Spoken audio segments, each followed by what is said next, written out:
В ноябре 2016 года приехали.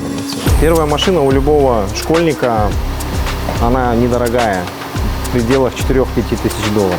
У меня прав не было до 33 лет. Не понравится, уедешь, наверное,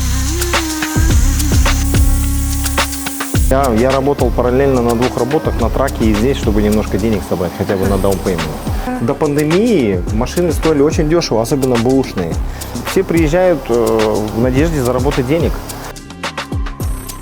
Америка Кошмо Штатына достор автоунаасыз бир күндү элестетүүгө болбойт. Аны менен биргеликте анын акыбалын текшертип туруу дагы өтө маанилүү.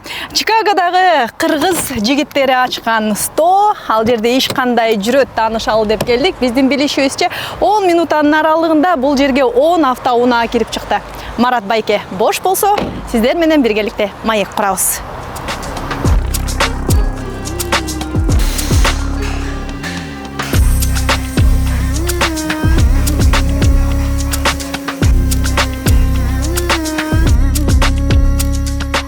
В ноябре 2016 года приехали отсюда. 16-го. Сиз тияктан өзүңүз машина менен иштечү элеңиз? Новосибирскиде. В Кыргызстанда иштеп элем. У меня прав не было до 33 лет. У меня машины не было вообще никогда. До 28. Я переехал в Россию и там как бы выучился вот этому, начал учиться сначала, а потом получил права. До тех пор. Это получается призвание? Нет, это вторая специальность. Основная специальность я бухгалтер. Бухгалтер. Но я никогда в жизни не работал бухгалтером по специальности. Бухучет. Бухучет. Да. А в Кыргызстанда не иш кылат? Электроламповый завод иштетилем Мальсуда. Жалатская область.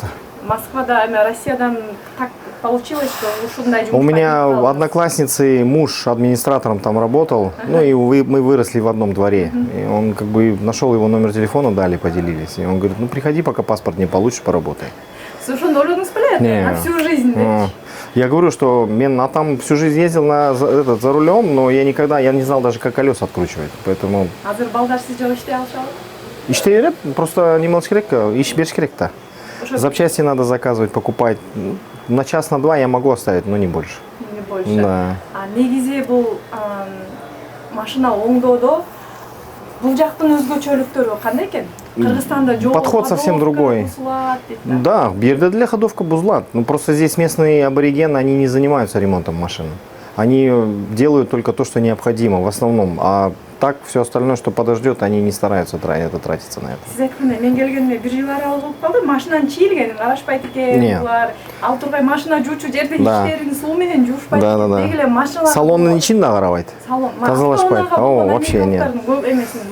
Для них это не роскошь. Для них это средство передвижения, чтобы от точки А до точки Б доехать. Все. Больше как бы им машина без надобности. Если у них машина сломается, конечно, без машины они не могут, но они не стараются в нее вкладывать всю свою душу или деньги, как мы-то это раньше делали или там делали.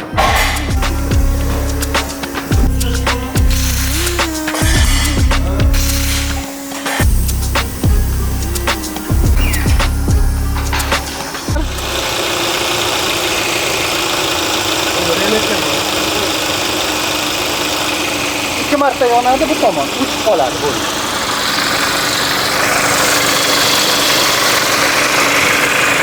Sen açık gördün mü? Ayaktan bilirsin minetini.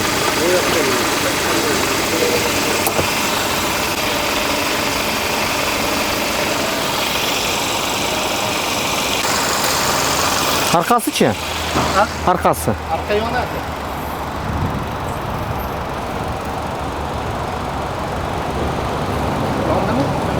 Yok, mana. Ой, приезжают много людей, украинцы, киргизы, много национальностей, много всего интересного происходит у нас. Как ни крути, эта работа мне очень долго нравится, как бы всю жизнь нравится. Где вы научились? Раньше работали, да? Ой, у меня у отца свой шап в Украине, и я по мере того уже учился и так нарабатывал знания. В Европе работал. А какие проблемы? Если вы в Украине работали, в Европе работали, в Америке работаете, проблемы одинаковые или какие? Как говорят, машины все и всюду одинаковые. Просто это мы как доктора. Просто мы чиним машины, которые ломаются. Проблемы у всех одинаковые практически. Мне рассказывали, что именно в Чикаго тут зима холодная, снег, поэтому на дорогах соль сыпят, поэтому машины ржавеют. И когда они машину продают, они говорят «с сухого штата». Что это значит и как это влияет? Сухой штат, да, туда южнее, там меньше посыпают дороги, меньше химии на дорогах. Это как в Германии раньше было. Здесь посыпают очень сильно дороги, и они ржавеют, и, соответственно, нам больше проблем создается в плане ремонта, потому что много времени, затрат и всего остального приходится для нас. Качество дорог, конечно, большую роль играет, потому что с южных штатов приезжают, там практически машины как новые, здесь соответственно. Вам зато работы много. Да, это плюс большой, конечно, выше, да.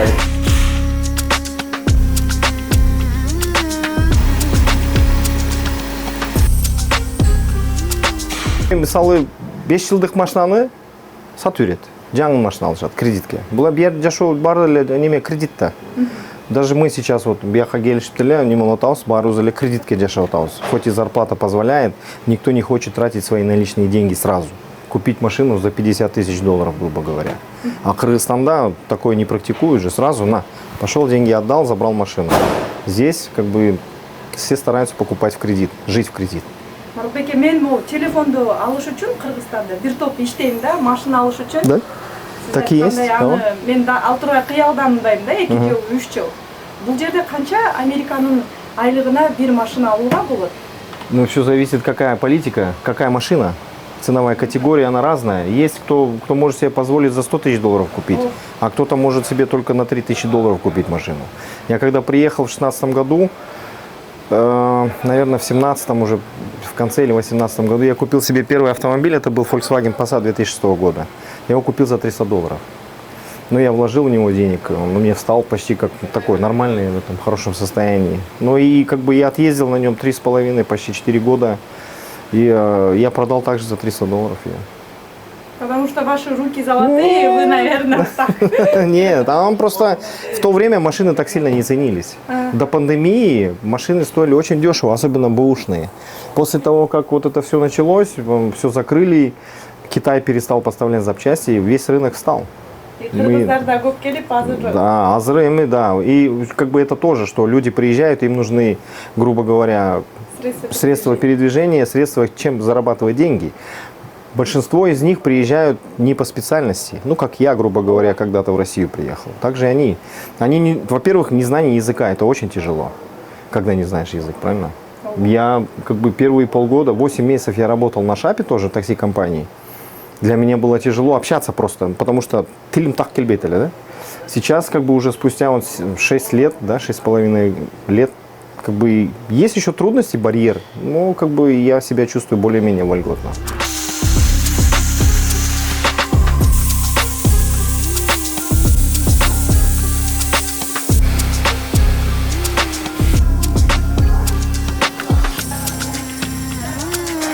Маратбеке, бардыгы кандайча башталган? Кандай идея, стол ачыш керек деген идея кайдан келген? Братишки, я в Новосибирске работал, они как бы позвали, приезжай, görөсүң, не понравится, уедешь деген, да? Ну и тем не менее, как бы приехал я, чтобы вот это все начать, 6 лет ушло времени.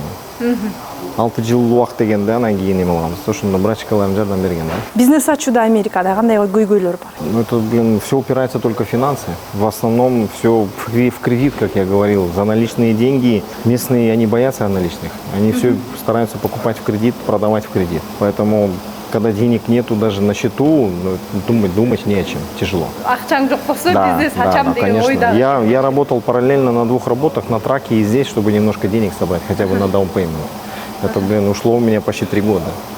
Ну и то, я собрал там, блин, такой кусочек денег.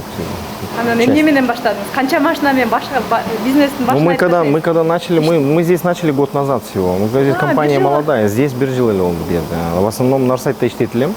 Норсайтта, как бы я работал там просто один подъемник арендовал. И в то время я там работал на Шапе выходные дни, и когда компания отправляла, ездил на Калифорнию на траке. 6 дней туда-обратно, и обратно приезжал, и здесь ремонт занимался. Кантип адаптация алдыңыз? Запчастарды каяктан алыш керек, баягы маалыматтар. Это все со временем. А оны просто опыт та. Мен деле өзім білбей телем, а жанында иштегендер шериктер, мексы, американцы, они мне помогали, подсказывали, где что покупать, да. Так как бы я мог бы купить только в автозоне, но я с ними не работаю. Мне не нравятся их запчасти, качество запчастей, и у них нет опыта хорошего именно в подборе запчастей. Хоть у них программа есть хорошие, сильные, но они не могут ими управлять. Они не знают, какие запчасти на какую машину нужны 100%. То, что им компьютер скажет, они только так подбирают. Я работаю с одним магазином уже на протяжении 4 лет, и я им говорю просто марку автомобиля, они уже знают, какие тормозные колодки туда идут, стойки примерно, это название, воздушные фильтра, салонные фильтра, это просто расходники, поэтому... Биздин айдоочулар жөнүндө айтып берсеңиз. Биздин айдоочулар, они все все приезжают в надежде заработать денег, так же, как и мы все здесь живем, заработать денег. У всех есть какая-то цель, мечта. Россиядагы кабылган көйгөйлөр, анан Америкада кабылган көйгөйлөрдүн ортосунда айырмачылыктар. Подход к людям другой, и менталитет другой, здешний и тамошний. Все равно люди со временем, они уже более адаптируются к местному вот именно проживанию, в местной культуре, да. И там люди более требовательные, они хотят, грубо говоря, из ничего много. Здесь хотят подешевле и побыстрее, потому что все работают, у всех работа завязана на машине. Они занимаются доставкой, кто-то просто ездит, такси делает, кому-то по работе надо ездить, передвигаться постоянно. Машина керек бар.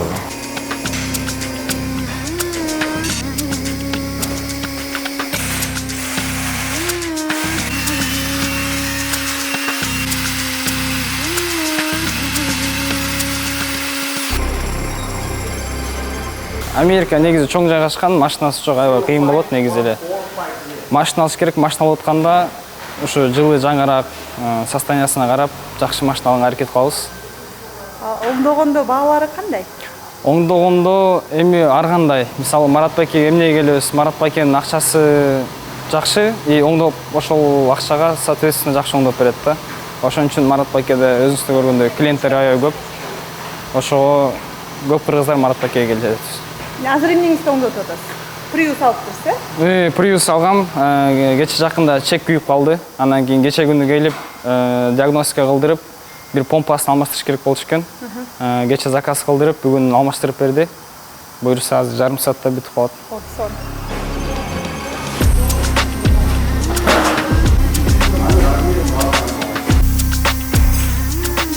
Канча бала иштейт? 3 балам иштейт. Күнүгө канча машинаны оңдогонго үлгүрөсүздөр? По-разному, бывает 15, бывает 20 машин. Марат байке, мен байкадым, спорт машиналарында көбүнчө улгайган адамдар отурат экен да бул жерде. Жаштар тескерисинче Кыргызстанда же болбосо Орто Азия башкачараак го? Ну да, я говорю, это все зависит просто от именно ценовой политики. Если у него папа позволит ему купить эту машину, он купит. Если нет, они сами зарабатывают, сами покупают себе машину. Первая машина у любого школьника, она недорогая, в пределах 4-5 тысяч долларов.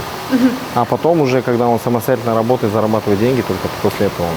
Чоң рахмат, достор. Марат байкенин ушунчалык убактысы тар экен, анан анча-мынча убактысын биз интервьюга алдык. Эми биз дагы сиздер менен биргеликте дал ушул шапты аралап көрөлү.